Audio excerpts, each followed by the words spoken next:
Neda Balluku ka reaguar ashpër në rrjetin e saj Instagram për prindrit e rinj që u lën fëmijët gjyshërve. Përmes një Insta story nga parku i liçenit, ajo dëgjohet duke ngritur shqetësim mbi tolerancën e prindërve të rinj që besojnë kujdesin e fëmijëve të gjyshërit. Ajo thekson se ata kanë dhënë shumë që kanë rritur brezin e mëparshëm dhe tani po detyrohen të kujdesen për nipër dhe mbesa.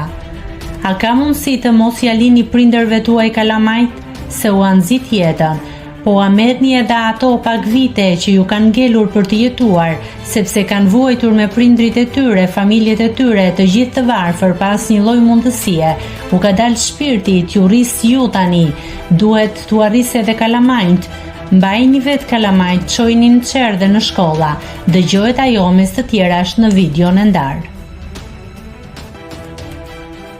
Nëse klikoni mbi butonin subscribe, do t'ju shfaqen të gjitha publikimet tona. Ju ftoj t'i bëni subscribe kanalit, të pëlqeni videot dhe të lini komentin tuaj.